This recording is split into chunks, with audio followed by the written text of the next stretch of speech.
Welcome back, everybody, to the Gaming Careers Podcast, episode 63. I think we're up to now. I seem to say this every single week. We've got loads of news to cover.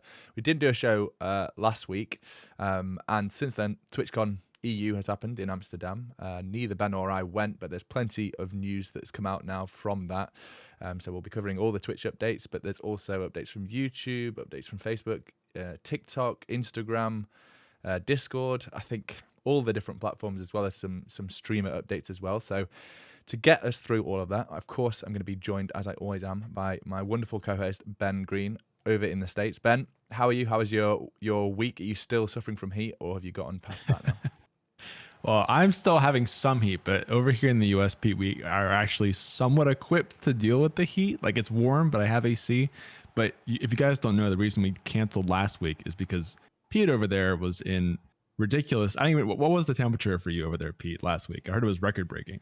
Yeah, I mean, we're hitting like high 30s now over in the UK, which we're just not equipped to do. We don't have air conditioning in houses, or most people don't.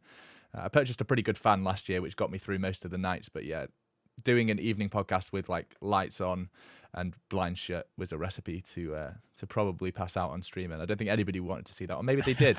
That's how you get one of the viral clips on live stream fails, probably. But yeah, it's cooled down now. I was in Budapest over the weekend for a wedding, and it was just as hot there. So we're just equaling the likes of Hungary now, our little island, which is meant to be, always raining. Anyway, there's more exciting things to talk about than the weather, I believe, Ben. We'll usually ramp up to the big news towards the end, but since we were just listening to a bit of lo-fi in the countdown whilst waiting for the stream, why don't we start by talking about YouTube taking down probably the biggest, or certainly the longest running live stream in the music world anyway, on YouTube. Of course, talking about Lo-Fi Girl. We've got some screen share to bring up here. For those of you that don't know, Lo-Fi Girl is a constant running radio station on YouTube. So it's 24/7, just playing lo-fi music. So a lot of people use it to study or to work, or whatever you want to do. It's just nice, easy listening lo-fi music like we had in the intro. And it had been running for about 2.5 years without a single pause or break. So the live stream had been up for two plus years, and got some false copyright claims, which seems to be the downfall of YouTube. These pesky studios that are falsely claiming things, and it took down one of the biggest streams. And I think it was down for probably about 24 hours, maybe a little bit longer. I didn't actually check the 2 dates as to when it went back up again. It's now back up, and they always say no news is bad news. This was kind of the same. Like, it broke its records for how many people were watching it as soon as it came back, because I think so many people saw the news articles. But yeah, interesting one just to start off. What is YouTube going to do about this? They've already released a couple of updates to hopefully make the process of counter-claiming a little bit easier, Ben. But they need to stop these illegitimate copyright claims, don't they? And I imagine Twitch is probably going to have the same issue. Yeah, even Lo-Fi Girl is not safe from DMCA, Pete. I mean, we talk about biggest streamers. That's probably the biggest streamer overall, actually.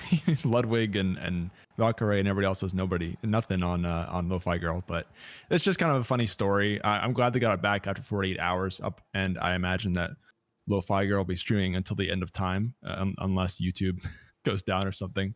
But obviously, if an account like this can get flagged for it too, then there are issues still with the system. So I hope that they have seen this as an abuse case and have ways to deal with that going forward too. Yeah, I mean, they need to make sure that things like that don't happen, because as more legitimate companies want to start live broadcasting on YouTube, they need to make sure they don't have any measures where, if NFL or a sports broadcast started streaming on YouTube, which is probably their dream, they would have to have some measures in place to make sure that some rogue company can't just live take them down. So yeah, fingers crossed that the small guys, Lo-Fi Girls, can have the same level of protection.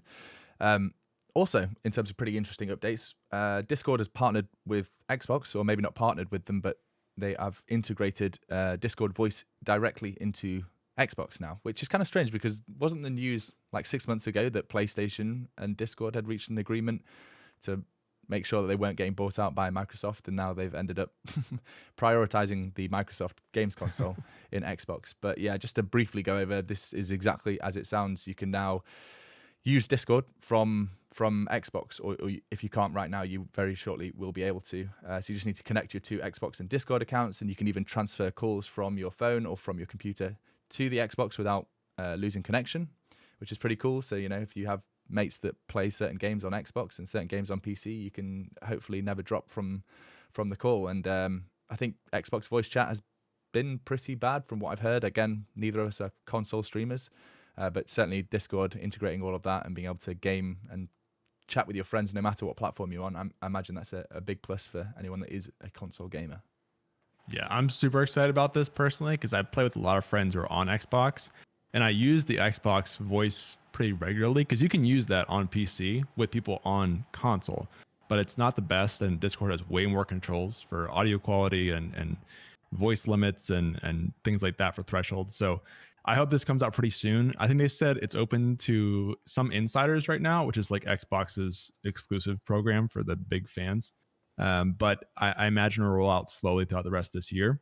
And to your point, Pete, they did announce some sort of integration with PlayStation, I think earlier this year, but no one really knows where that's at right now. So it seems like Xbox and PC are the only two right now that can speak, but maybe in the future, just like gaming with Fortnite and free-to-play stuff, we'll finally have a voice platform that's across all stuff.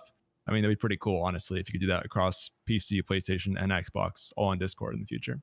Yeah, I mean, eventually Discord is just going to be the common place for gaming communities or all kinds of communities to hang out, but being able to talk amongst your mates no matter what they're playing on, especially like you said, when games are kind of going in that direction, certainly game publishers that have enough budget to be able to build the game for PC, Xbox, and PlayStation.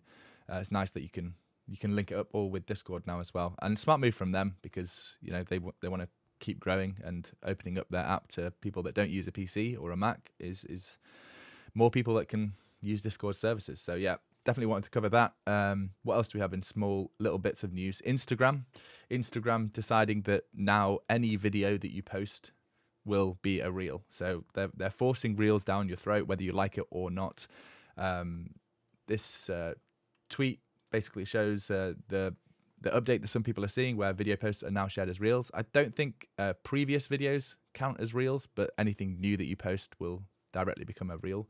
And actually, I got the Instagram update the other day that I've seen a lot of people complaining about, where now if you're scrolling through the homepage, it just goes straight into the reels format where it it locks in place to the next bit of content, and videos will play in vertical format. So it's all going this way. I mean, I can't say that they don't have the data behind it being successful. Look how successful TikTok's been. It's not really a surprise that people are pushing this, auto scrolling or never ending, and you don't even need to choose the content that you're going to watch. It just chooses it for you because the algorithm knows best. But certainly worth covering. There is also a blog post that Facebook or Meta put up, just going through exactly what this means in terms of new video posts being shared as reels. So if you want to read more into it, then we'll link that down in the show notes below the video or in the show notes in the podcast after we've finished editing. But yeah, Ben, we both use Instagram, I think, more so than TikTok, and we seem to be in the minority in that case.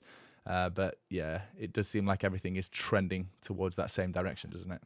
Yeah, I mean, like you said, it's obviously TikTok that's making this change happen, and every platform is feeling this. We're going to talk about Facebook in a second, kind of doing the same thing. And I don't know if you've seen, Pete, even Netflix has their own TikTok type of thing now.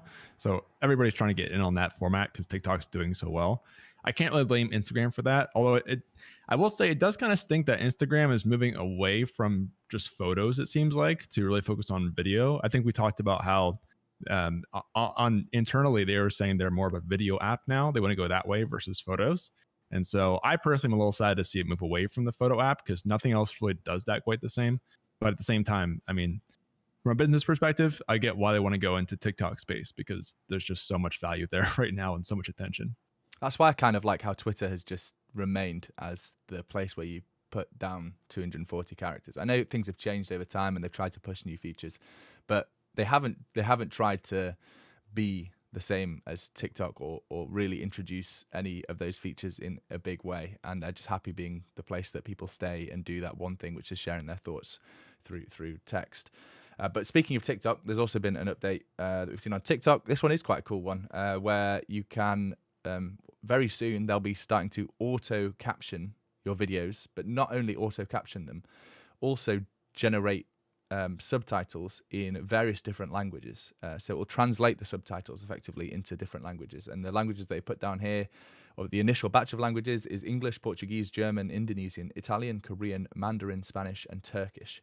So imagine creating, your viral TikToks that you do then, and then having Mandarin subtitles generated for people that want to watch, in countries that don't speak English. That is pretty cool. YouTube has done it for a while, I guess, with their sort of auto captions feature. Who knows how good it will be, but these things tend to get pretty good over time. Auto captions are pretty good now. I watch quite a lot of videos, with captions on if it's late at night or something like that. And they're clearly just wanting to basically make all videos watchable, no matter which region you're watching from or which region the creator created it in and which languages they speak. Those captions will be auto-generated. So, what are your thoughts on this? This is super exciting. So I just saw this today, but I think we kind of talked about, I kind of feel like this is sort of the next frontier for content creation. Even we talked about how Mr. Beast is doing different channels in different languages now on YouTube, and he's sort of like pioneering that, I think, for YouTube at least. But having this built into TikTok is super interesting. Now, to your point, it may not be the best translating right off the bat, but that stuff's only going to get better over time as tech gets better at doing this. So, of course, it makes sense on TikTok, but I would love to see something like this on YouTube and Twitch and things like that. Like, if you think about, we talk about how big the Spanish streamer community is on Twitch and how it's rising so much. If you could have this feature and suddenly just market yourself to that entire side of Twitch that you can't really access right now.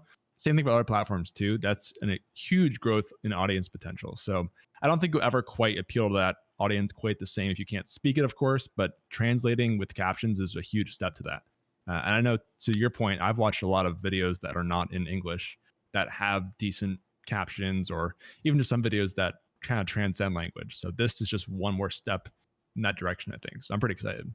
So a lot of the advice that I've given and other creators have given, if you're creating some vertical video formats, is to hard burn in English captions so that people that are watching on mute still get teased into the first 5 seconds or so and can maybe watch your whole video without having to listen to audio. Like I said, many people watch, where they can't listen. Maybe it's too noisy, or maybe they need to be silent completely. What's the advice now, do you think, if this is a feature that you've seen TikTok blog about that's going to come out, where they're going to be generating captions somewhere on screen anyway, and then translating those? Do you still whack those big, large text English captions up there, or do you stop doing that because this is features around the corner? Yeah, I mean, it depends obviously how good it is, right? If the captioning is not very accurate, then it may do more harm than good. But I'm inclined to say that you probably want to go with what the built-in feature is, especially if the viewer can control turning them off and on or changing the language, things like that. I think that's the better experience at the end of the day. So that's what I would do.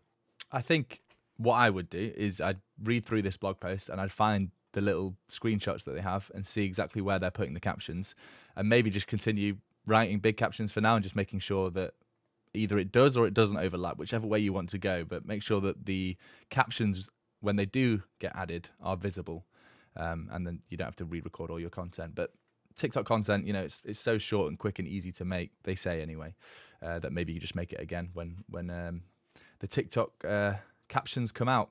Okay, from TikTok to Elgato. Sorry, Ben, I'm introducing all the topics here. Feel free to jump in whenever you want. But Elgato, this is an exciting one because Elgato and NVIDIA have joined forces or partnered up on a feature. And if you've been following the Gaming Careers YouTube channel for a while, you'll know that I have tested various different versions of NVIDIA Broadcast. Before that, I think it was called NVIDIA Voice something or other. I can't even remember the names, but it's gone through various different names. It's essentially NVIDIA's suite of tools where they use some specific cores on the newer graphics cards to do some pretty clever stuff with AI. So the two features that Elgato have now introduced into their software, which you can use without Elgato software if you just download the NVIDIA SDK or NVIDIA Broadcast app, one of which is AI noise removal, which is really good, like better than the things that are in OBS. You can see some crazy examples online. I think in my video I had my my partner blow drying her hair in the background, turned it on. I continued speaking, and honestly, you can't tell that the hairdryer's on. It's really, really clever. They've introduced that into Wavelink, which is Elgato's wave controlling audio software. And then the camera side, they've introduced into Camera Hub the background blur and background replacement, which they did. So if you had a webcam or a camera and you don't want to show off your background, it can use AI to kind of work out where your head and face are, and then blur out the rest of the background, or use a completely different background if you wish to. So these tools haven't actually gotten any better, and maybe they get better over time, but it's not like Elgato has introduced them in a way that is really different to how they've been introduced in NVIDIA Broadcast, but they're incredibly useful. And there are a couple of nice little extras that you get when you're using them Elgato's side. So one of which is if you're using the noise removal, obviously Wavelink allows you to apply VST to any different channel. So not only your microphone, but any other channel that you use in Wavelink. So if you wanted to use the noise removal on your teammates in Discord, if they don't have a great audio setup, or they have a barking dog in the background or something like that, then you can add the noise removal VST to the voice chat channel in Wavelink. And similarly in Camera Hub, which allows you to control any camera that uses some kind of Elgato hardware, so either the Elgato camera itself or one of their capture cards, or one of their newer capture cards. Certainly you get that control of background blur, background replacement, adding a green screen, all those kind of things. So I think really nice partnership, made a lot of sense. NVIDIA have been really happy to sort of partner up with anyone that wants to integrate their SDK, and it's really simple to set up now. What do you think, Ben? I've rambled on for a while there, but it's pretty impressive stuff, and I wanted to make sure I covered all the little nuances. Yeah, it's super cool. I think especially the VST plugin for noise removal. I've seen the videos that you've talked about. I know I saw yours, but then there was also the really famous one where somebody was like banging on a drum and shaking something, and you couldn't hear it at all. I've not tested this myself, but just from seeing those examples, I mean, it's pretty clear it's great, especially if you have some sort of constant background noise, like I have a fan right now, or a dog, or kids, stuff like that, that's going to get in the way of your mic. Super helpful for that. So it's nice that it's built in. I think there's also one more thing for this, Pete. Didn't they, I believe the HD60X is G-Sync certified now. That was kind of also hidden in this announcement from NVIDIA, which apparently was pretty hard to make happen from what I saw.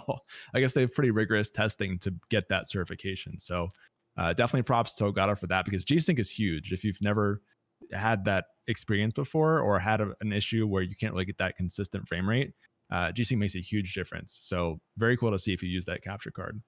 Yeah, it was actually one of my main complaints in my review of the HD60X was that it supported FreeSync, and there was another technology that like HDMI something, a version of sync, but it didn't support G-Sync, and I had like the perfect monitor to not be able to test this this device very well, because it was like G-Sync, it was a higher resolution and a higher frame rate than the max that the HD60X supported. So yeah, that's huge. I didn't actually even know they were going for this. Usually when you make a video review and you say something negative, or like, I always try and find some kind of flaws. I was saying that I wish it supported G-Sync. They would get back to you being like, we are working on that. That was the common thing with the VST support in Wavelink. So many creators were like, yeah, it needs to add VSTs. And they were like, yep, we're aware, we're working on it, we've got to make it happen.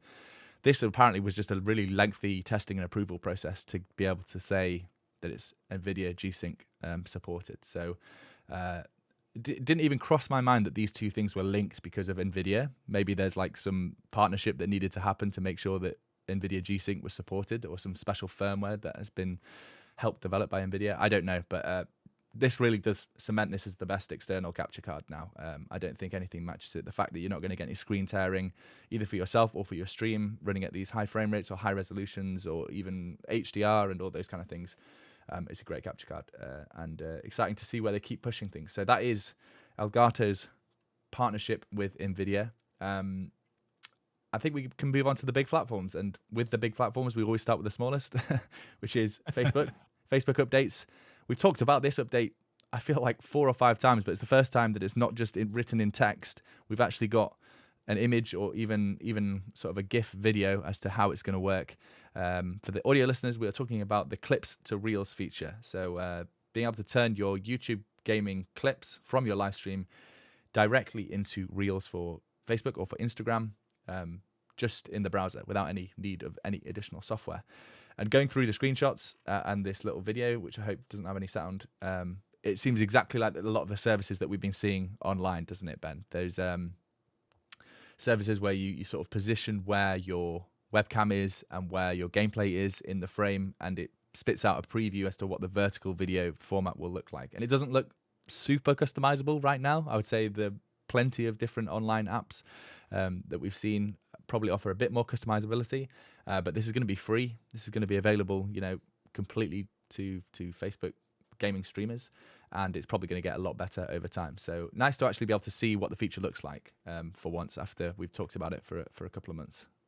Yeah, finally we can kind of show what it looks like. And I want to clarify that they said it's open now. I guess it was a limited beta originally, but now it's open to all partners and level up creators, which I always forget what that means. I think it's affiliate kind of level on Facebook, but it should be available to you now. And what's really cool is it's built right into the platform, because I've used Streamladder pretty frequently and other similar things like you said, Pete. This looks just like Streamladder, I think, with the way you select your webcam and then also your gameplay area, but then you push it straight out to Facebook.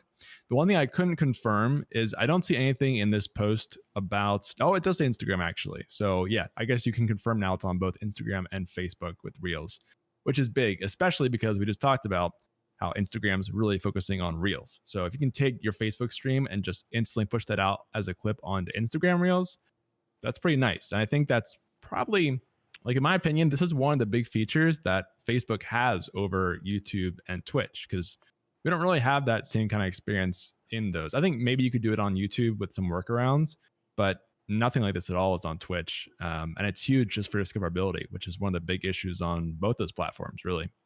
I mean, how Twitch haven't built into their app some way of sharing clips, and browsing clips still to this day, amazes me.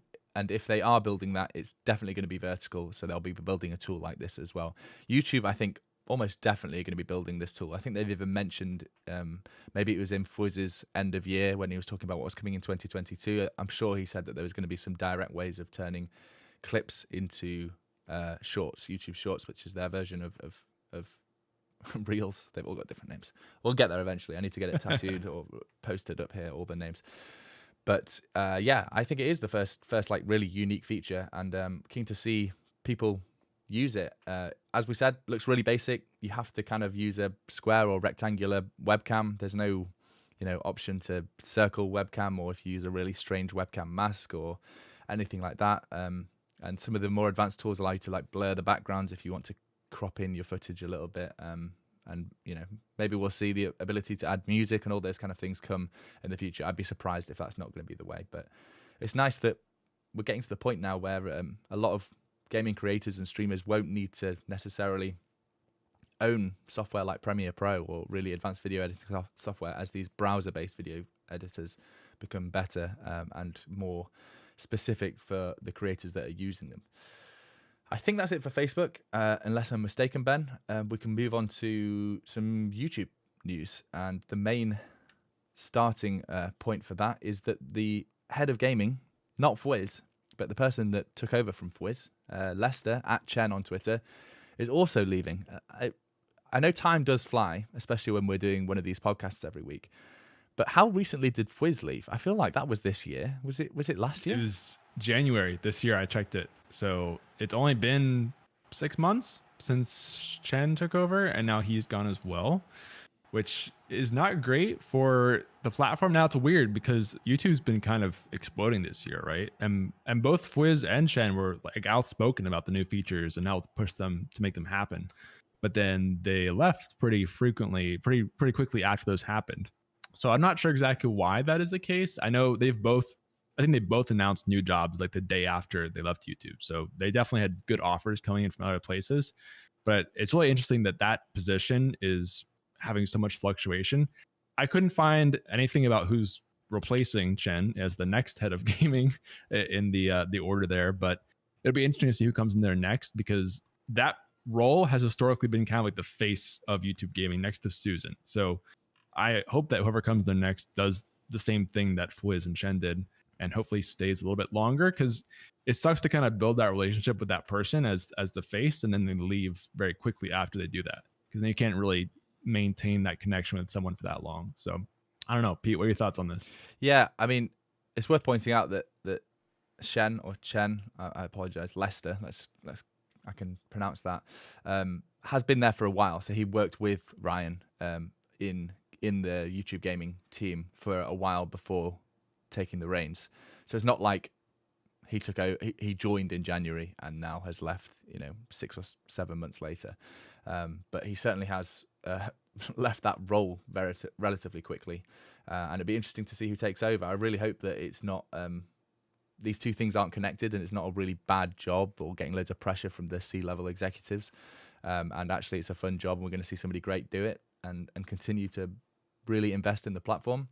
But yeah, we do want to cover it just because, it's sad. He in his 6 months, he definitely announced a lot of features, was active on Twitter, all those kind of things that we like to see from somebody, where we can hear about all the new features and genuinely interact with them. But yeah, sad, and we'll have to find out who's coming next. There's also been some YouTube updates in the back end. So let's bring up the screen share here. This is a screenshot from the Creator Insider YouTube channel. They kind of release a video every single week talking about what they're been working on. And this looks, Ben, like a way to increase the strictness on inappropriate comments on videos, which has been a problem for at least the last couple of years, as well as the impersonation type things. So was this a video from Creator Insider that you managed to grab this from? Yeah, there are 3, I think, new videos from Creator Insider since our last podcast, and this one was focused on ways to combat spam and impersonation. So this one had 3 things. The first one was what you see here, which is a new option to increase the strictness of your auto mod. So hopefully it would catch things like spam and phishing links and things like that more in the comments. I haven't tested this personally, but it should be available now from what I've seen. The second change they made was that, and this is interesting, they're removing the ability to hide your sub count for your channel, which I know that some channels had done before. So this is rolling out by the end of July, what they said. Every channel will have their sub count displayed when you're commenting and on your page, which they said they know some users don't want to show their sub counts for some reasons, but it does help verify when someone's trying to impersonate a big creator. So that, I kind of understand that personally. The last thing they did, this is kind of whatever, but they're changing some of the characters you can use in your username in terms of text. So those fancy characters with weird strike throughs and foreign language, or just strange, like non-usual characters, are being blocked from usernames. So those 3 things are what they're hoping will change things. I think the biggest of those probably is the sub count one, actually, if you know what you're looking for, because then if you see Elon Musk commenting in your YouTube video, but he's got 3 subscribers, it's probably not Elon Musk. But yeah, we'll see how this rolls out. I think we'll still have a lot of issues personally, but it's good to see they're taking steps, Pete. Yeah, this has been one of those things that their solutions, I'm kind of surprised that it's taken them so long to get there, because their solutions are kind of turning off a feature, which was being able to hide your sub count, which some YouTubers did use. I know, particularly starting out, some people can feel a bit embarrassed trying so hard with content and having 11 subscribers. I certainly didn't tell any of my friends about gaming careers until it gained a bit of traction, because it was quite clear that I was trying quite hard.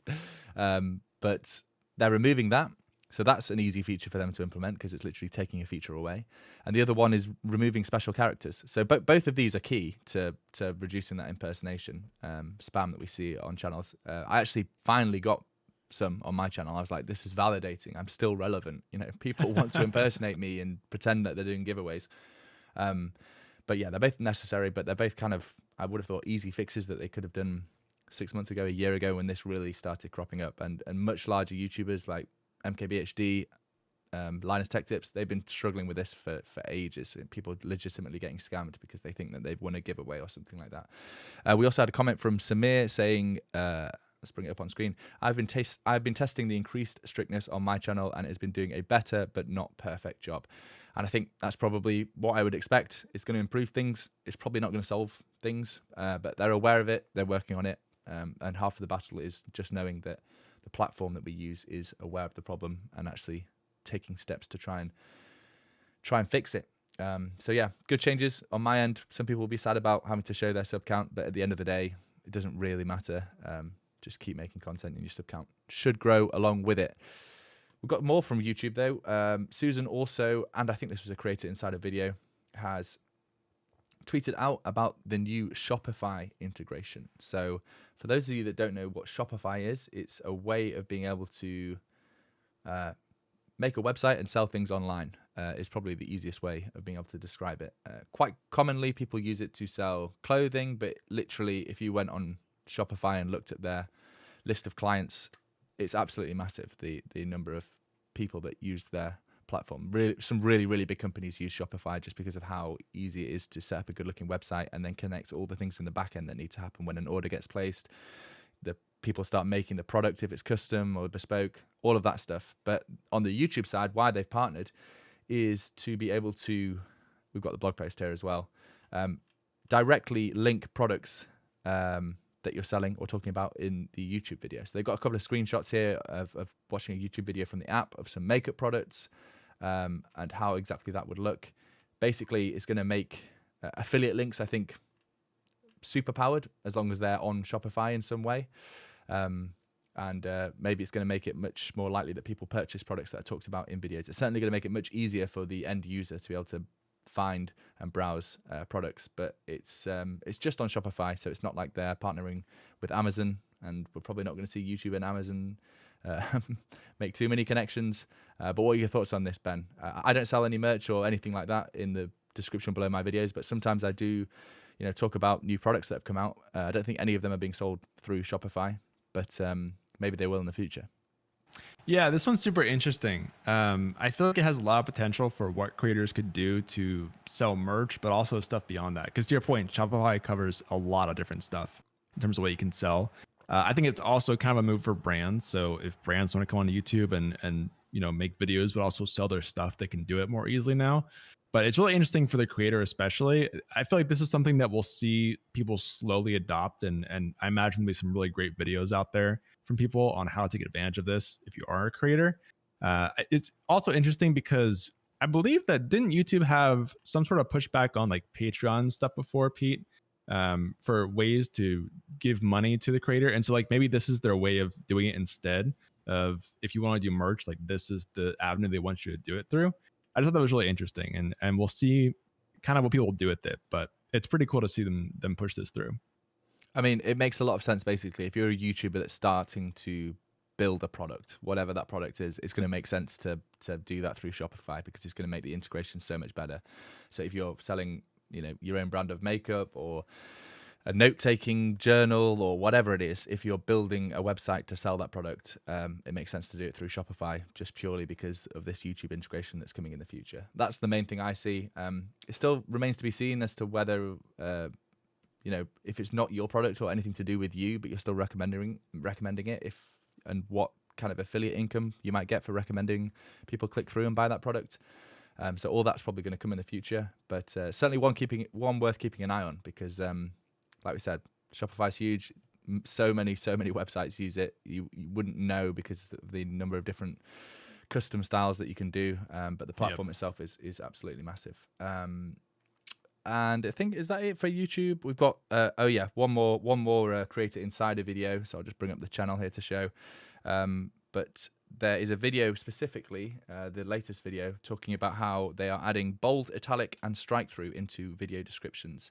So you're going to be able to use bold text, italic text, and strike through text in your YouTube video descriptions, which is pretty interesting. It actually made me think, am I going to go through all of my YouTube videos, like certainly the ones that are doing well still today, and bold certain bits of text? I have a lot of title like headers on each section where I might have links to the podcast, for example.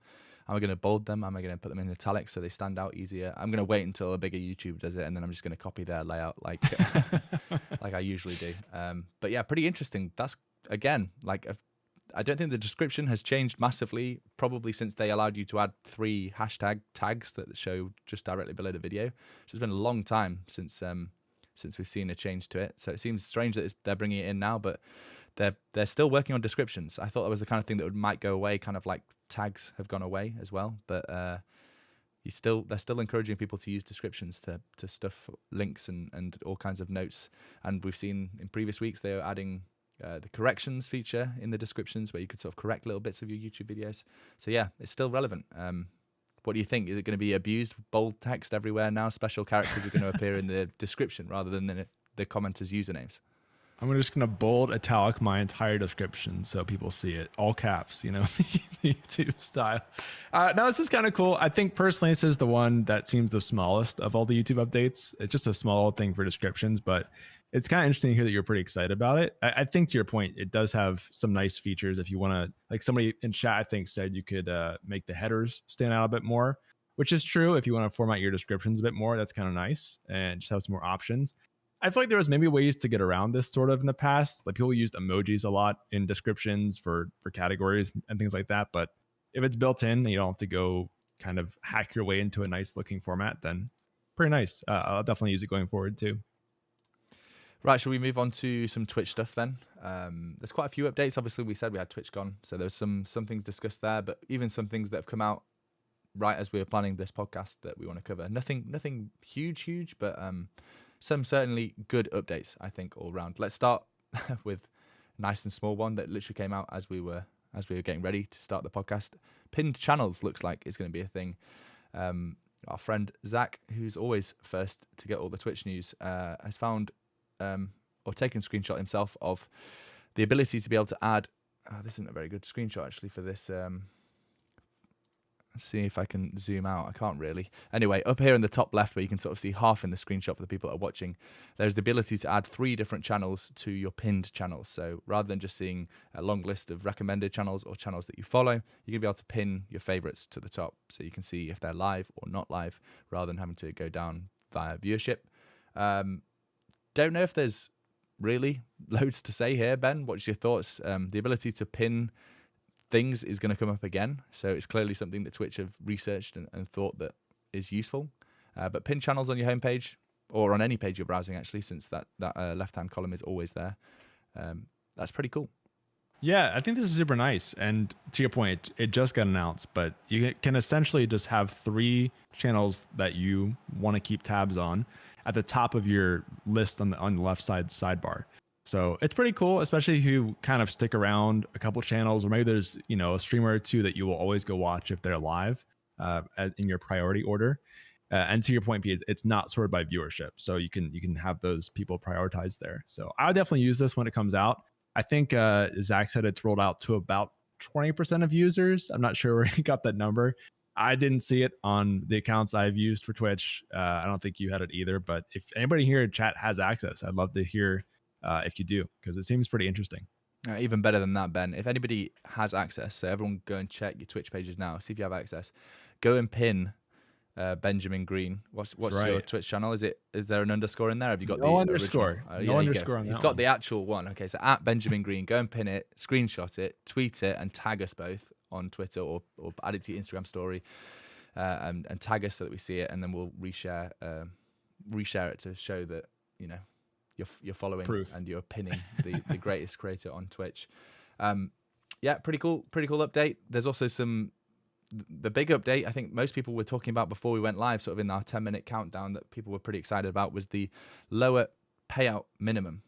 So previously, what you had to do to be able to earn a payout on Twitch is gather up over $100 of legible funds. So it rolls over month by month, so it's not like you need to make $100 in 1 month. If you made $99 in 1 month, you wouldn't get paid out, but as soon as you made $1 at the end of the next month, you would get paid out that $100.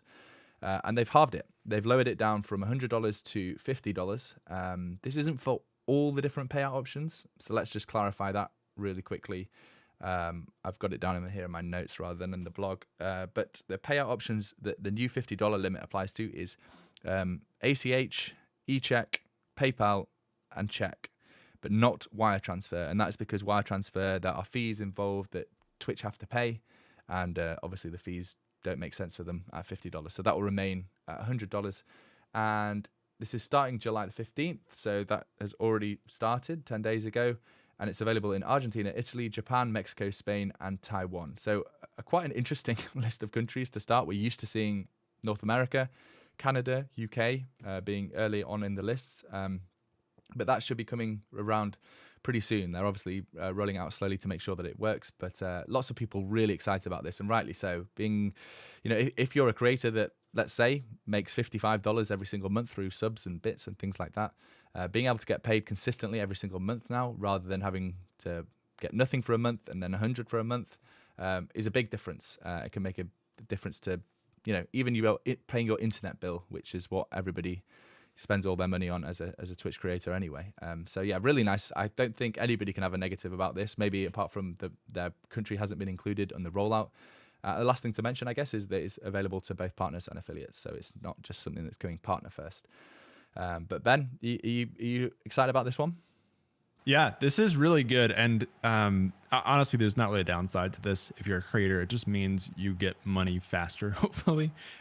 Based on our chat here in the stream, it seems like this is the thing people are most excited about. I think I saw somebody said they had like $99 last month and couldn't quite get the payout, so they have to wait a full another month for the next payout. So in this situation, you get your money a lot faster. One really interesting note about this, at the TwitchCon EU keynote, during the intro, why am I blanking on the CEO's name? Pete, help me out here. Emmett.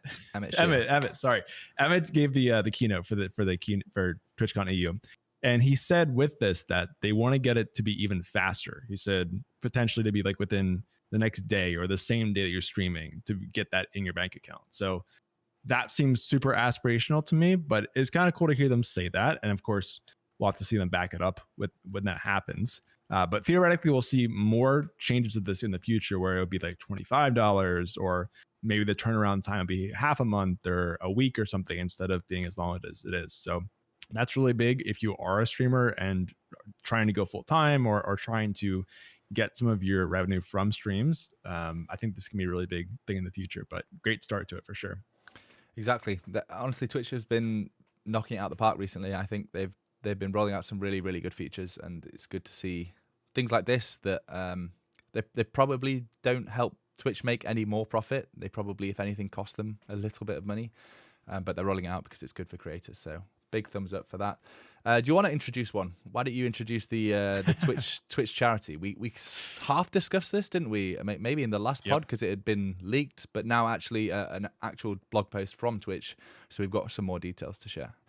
Yeah, I think so. People are excited about the payment stuff, which I get, but I think this is the one that I'm most excited for personally.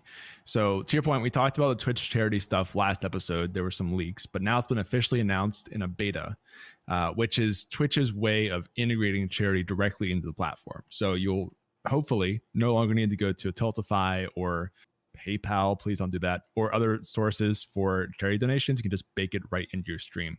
And the blog post has some cool examples and screenshots of how it works. So to my understanding, you can sort of enable charity mode for your channel to start with if you have access to this. And that will essentially change your channel a little bit to be in this mode where your sub button gets replaced by a donate button for the actual cause that you want to support. And there's a tracker at the top of your chat that will show you your progress to your goal. And any donations that come in from viewers will show in the chat. And Pete, there may not be screenshots. Oh, there is one here at the bottom, I think, that white screenshot, just to show this. But that's just some reference for how the system works. In terms of what charities you can support, I believe they're launching with about 200 charities you can choose to support with the launch of it. And they're going to be adding more as they go, from what they say. But it's super interesting, and it is a very closed beta right now. I think they said that they randomly selected some people in the US for this first beta. So I don't think I have access to it just yet. But what's really cool is that it's every donation goes completely to the charity. Twitch isn't taking any of it. So that was one concern that we had originally that we can confirm, which is super cool. And it just makes it really easy for you as a streamer to support a cause without having to set up a whole nother page or figure out what to do with your bits and subs, and Twitch is taking half of that. And so I'm really excited for this personally, because it just makes it way easier to support causes with your stream, especially if that's all you want to do. I know some creators who don't even want the money themselves. They just want to put it all towards charity. So you could just keep your channel in that mode all the time if you wanted to. But yeah, I'm pretty excited about this, Pete. What's your first thoughts looking through this? I really like what they've done, if I'm being honest. I think in the last pod I said that I thought this was cool. Like, there was already good services that allowed you to help raise money for charity, but this sort of added the next level to it, didn't it? Because it was going to be directly integrated into the Twitch platform. There was going to be, your donation would be pinned in Twitch chat. You're going to be able to integrate with the service providers, Stream Elements and Streamlabs, to be able to have an overlay, as the donation came through. If that's not already live, then I'm sure it will be very soon. They're very quick to add those API endpoints, so that they can track things like that. And we've already seen how they've done things like hype trains and all those kind of features to encourage users to get involved. So if that's going to be going to charity and they're going to be able to enable all those kind of features, I at first I was a bit surprised that they were like replacing the sub button with it, but now that makes a lot more sense, because when you're fundraising, really you're wanting to be fully fundraising for a charity. So if there was like a donate button, but then people were starting to subscribe to you, that would feel a bit weird. Like, do I now need to manually pay that subscription money to the charity, or do I need to clarify that for my audience? So I do actually like the way that they've done that. I would like to know what happens to channels that you're subscribed to, that you manually resubscribe to. Like, how do you go about doing that if the button has gone? You have to go through the back end to like your subscriptions, because you might not want to lose your streak, but I'm sure that's probably even clarified in the FAQ down here. Obviously, that not all charities are there. I saw some people tweeting that their favorite charity wasn't there yet, but I'm sure Twitch is working hard with the charities, or there's even maybe a portal for the charities to directly get in contact with Twitch to make sure that they can set this up. And it's just nice for everything to be legit. You no longer have to trust the streamer that you're donating to, that they're actually going to pay the charity. You're no longer having to trust the third party. It's all done on platform through Twitch, and the ways of being able to track and show a live update as to the goal and whether it's been reached. I think I'm really, really impressed by it. Obviously there's improvements to make, and that's why it's in early beta. But from what I've seen, I think this is going to be really popular, especially when we get to, the St. Jude months, and people wanting to raise money. Like, we've seen some huge goals being reached on Twitch, haven't we, previously? Back when Dr. Lupo streamed there, but also there's plenty of communities around the world that do massive events every year for raising money on Twitch. So I hope it's out for them to be able to test it, with some really big numbers. Maybe we'll see the first $1 million raised on Twitch on the platform, and it's all going to go directly to the cause that they're supporting. So yeah, 2 thumbs up from me. I think another really, really great feature implementation from Twitch. I know not everybody does charity streams, but again, having the option there and not needing to understand how a different service provider works, I think is huge. Yeah, especially because charity streams are really big for people who maybe aren't always on Twitch and are familiar with the ecosystem. Like, if you guys might have seen Post Malone's been streaming this week on Twitch, and it's all for charity that he's doing. But if you don't, like, if you want to come watch Post Malone and be part of it, but you don't understand Twitch, you may not really know how to donate and do all that stuff. But if it's just baked right in there as you're watching, and you see the tracker of how much the chat is raised, you can see the notifications, people chatting and donating in the chat right there, then that actually just helps support the charity even more. So I'm really excited to see what that does for it. I know I'm personally going to be using this for our Lenovo channel, just putting everything towards charity, because it's just way easier to do than Tiltify or anything else like that. Sweet. Let's go on to the next update, which I don't know if this was TwitchCon or if it was just after, because I didn't watch the whole TwitchCon stream, but it is the announcement of shared ban list, or shared ban info. So this is something that, again, that I think people were talking about needing the option to be able to have some kind of master list of bad actors on Twitch if they weren't yet banned from the full platform, but banned from certain channels, being able to share that information. That is essentially what this is. So you can now share your list of banned users with other channels. I think up to 30 different channels you can share it with, or is it up to, yeah, that's right. Okay. There's some sort of GIFs that I'm showing on screen now, but for the podcast listeners, yeah, you can share the users that you've banned on Twitch with up to 30 different channels. So, if you're part of a really small or marginalized community and you're seeing some bad actors that aren't being completely banned off Twitch as a platform, or maybe that's just not happening quick enough from Twitch's point of view, then you can share that ban list with other people that are facing the same problem. So again, I think this is a good update. Ben, I'd be keen to hear if you found any reasons to dislike this one, or is it all thumbs up here from us in the Gaming Careers podcast for Twitch this week? No, this is great. A couple of things I want to add really quickly is this is especially good for communities of streamers, whether you're like a smaller community or a bigger one. You'll see a lot of viewers who will jump around within that community and problem viewers who can do that sometimes. So if you can easily just, cross blacklist somebody from those channels as being a problem, that could be super helpful. The other thing is that the functionality here is pretty interesting.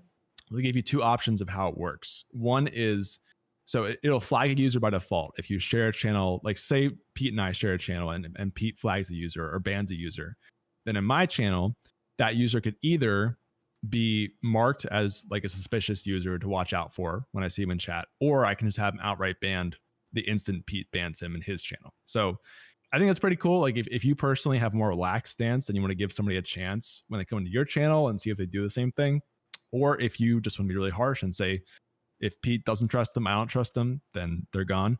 That's pretty cool. And it gives you options as a creator. So I like that idea a lot. Yeah, there's a full FAQ at the bottom, which goes over many of the questions that people might have, like why is it limited to 30 channels right now? Seems like they're open to increasing that, so maybe it's just right now like a technical restriction, but also why do we have to manually do this? Why aren't Twitch just banning bad actors altogether? And their response to that, which I think is fair, is this isn't necessarily for the people that need to be banned on Twitch, although you'd hope that they will go through the whole process and be banned. It's more for people that are maybe, negative towards your kind of content or something like that, like not necessarily deserving of a platform ban, but still somebody that you don't want in your chat or you don't think should be in any of your friends' chats if they stream similar type of content. So it's well worth going through the blog post if you want to read more about this. Rollout wise, I didn't make any notes on that. Ben, have you seen this on your Twitch channel yet? I think it may be live. I'll double check, but I believe this one actually may have already rolled out. So I'll take a look at that. Okay, I'll go through some of the other new features that we've seen. This was a screenshot from the opening ceremony of TwitchCon. A nice little tiny message, a tiny little feature, but similar to the one that we saw at the beginning, where you could pin certain users to your homepage. This is the ability to pin messages, which is hopefully rolling out at some point later this year, where you can pin messages, either your own or somebody else's, to the top of your chat, and it sort of, you can see here, has a little countdown timer for how long that's going to be pinned. Very similar to how it works currently on YouTube. This might be one of the few features Twitch is second to market with and taking from YouTube rather than vice versa. But in the screenshots here, you have both the ability to type it in with a command, so you can type /pin and then the message that you want to pin, or you can pin anybody's message. It doesn't have to be your own. Don't know what happens if you pin more than one, if it enters like a queue or if it just replaces the currently pinned one with the second one. We'll have to wait till the feature is actually testable to be able to know that. Ben, you coming back to me with your answer. Have you got the shared ban list? Yeah, I was looking through it. It does look like it's probably rolled out to everybody, so definitely check, and if you want to be able to access that, make sure you take advantage of that. Back to the pinned messages, though. This one is really interesting because this one, I believe YouTube already has, Pete, in the chat, and we've used it on the podcast quite a bit. But there were no actual dates, as far as I could find, on when that one was coming for all the updates. So I don't know when we'll see it, but it seems like a feature that's long overdue, because you could, I think we talked about the announcements too that are a thing in the chat, but it doesn't pin it to the chat currently. So if you're in a busy chat, the announcement's gone in like half a second. So it doesn't really help, but this is perfect to replace that, I think, when that does come out. Yeah, I can see this being used in a lot of different ways, honestly. The ability to pin certain messages, probably more useful to really busy chats than slower moving ones. But even for the streams that we have here on YouTube, it's been useful every so often to pin a message that we want everybody to see, especially when people are jumping in at various different times and maybe didn't catch the very beginning of a podcast.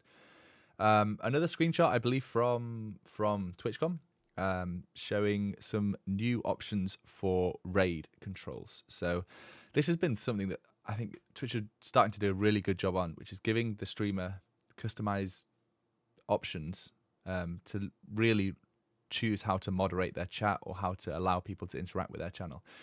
So to describe it again for the listeners of the pod, there's new controls for raids where you can basically customize who can raid you, and it's much more detailed than just the number of viewers that are coming into your raid. So Ben, you want to describe what we're seeing here in the screenshots? Yeah, so again, it's just giving you more controls. I've checked just really quickly, and currently your only controls are to allow raids, block raids, or only allow raids from followed channels and teammates. But in this new one, there's a lot more control in terms of you can get specific to a certain amount of viewers that you want to allow for a raid. If you decide that you must have at least a 30 viewer raid or something, then you can do that.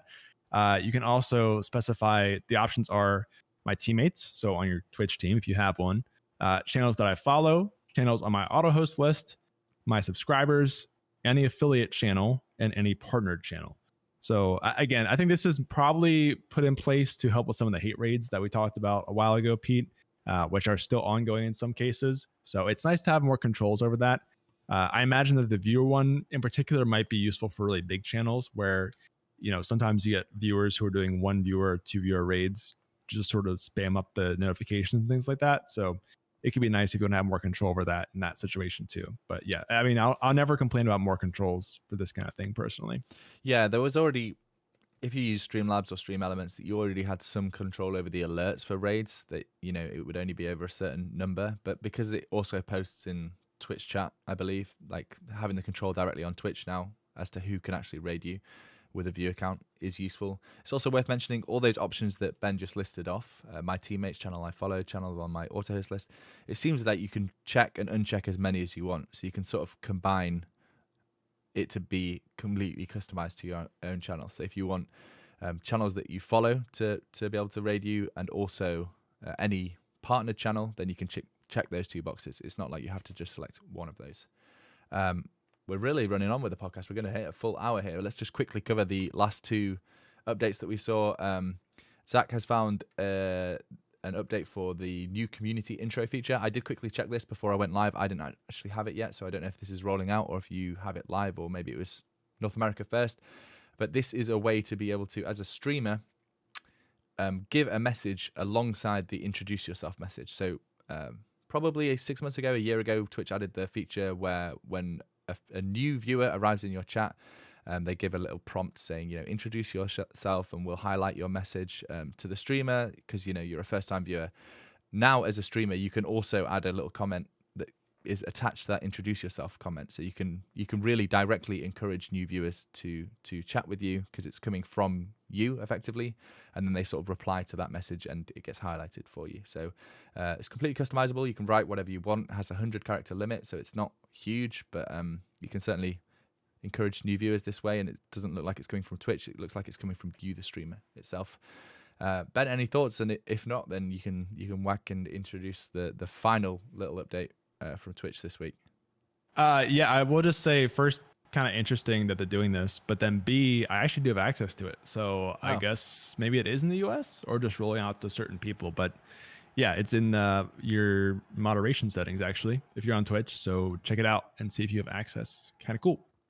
Last thing we have is a couple of updates on TwitchCon, which I think this also just came out, Pete. But the first one is that the San Diego tickets for US will be on sale in early August, which is next week, potentially. So keep an eye on for that. And then secondly, which is super interesting, is that the 2023 TwitchCon Europe is going to be in Paris, which is different for them. So really interesting. Pete, I know we couldn't make it to Amsterdam this year, but do you have any ambitions to make it to Paris? Yeah, I mean, another very easy country to get to for the majority of Europe. Great flight connections, a smart decision by Twitch, honestly. I think if they keep touring these major EU capitals, London, Amsterdam, Paris, I think they're all good places to host a big event. And for some people, they can't afford to necessarily fly to a different country, but if they're in France, it might be much easier for them to get to Paris. So I think it's nice to rotate it around and allow people to go to a TwitchCon in their home country. Traditionally, France has been very good for hosting big events. Certainly for esports events, like French crowds are always amazing. So hopefully it's the same for TwitchCon. Hopefully I'm back to visiting TwitchCon next year. Obviously the pandemic over the past couple of years has made it tricky to fly to these kind of things, but it's always been great to go to and meet so many people. So, and we've got to meet in person. You know, we actually got a comment on the podcast a couple of days ago. I can't remember if it was through Twitter or if it was actually on one of the videos, basically saying that this person listens to the podcast every week because they're just hoping at some point that we do actually meet, because we talk about it so much that we've never met in person. It's just been an internet-based relationship. But yeah. How long now? Like 2 years or something? That's crazy. Yeah, we're doing it for so long.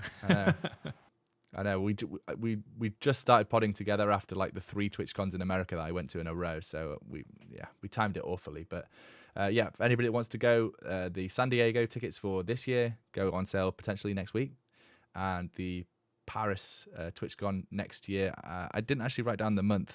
You already have. You didn't know. I think it is mentioned at the end of this video. Maybe I just saw the July 2023. So it will be okay. it'll be July again. Which is great. So don't know the weekend yet, so don't start booking hotels and things like that. But TwitchCon EU in Paris 2023. Wow, that was a lot of news, and we filled the full hour. We've rounded up to the hour mark, which we don't normally get to do, or we end up rambling about one thing for too long and then run out of time to do everything. But that's what happens when we miss a week, and TwitchCon happens in that week. There's a lot of new features to talk about. So thanks everyone for watching, for joining in the chat. We've had a really active chat tonight. Sorry we didn't get to too many comments, but it looks like you guys have been interacting with each other, which is what we love to see. And for anyone listening on the podcast, as always, please do drop us a review if you can on Apple Podcasts or Spotify or anywhere else. If you can give it a thumbs up or a star or a heart or whatever it is, a 5 thumbs rating. We really appreciate it. And I don't think we are around next week. I'm away, I'm afraid, but we'll work out when the next pod is. Sometimes it works out well to do sort of every other week so that we can have loads of news to talk about. But I do want to get back into the swing of a weekly podcast because it makes it nice for the live stream viewers to have that routine. And I'm really quite glad, actually, I didn't pod last week because it's about 15 degrees colder today than it was last week. And I'm still covered in sweat, as you can see if you're watching the live stream. So Ben and I both struggling with the temperatures today, but appreciate everybody for joining live with the stream, and we'll catch you in the next one. Peace. See you, everyone.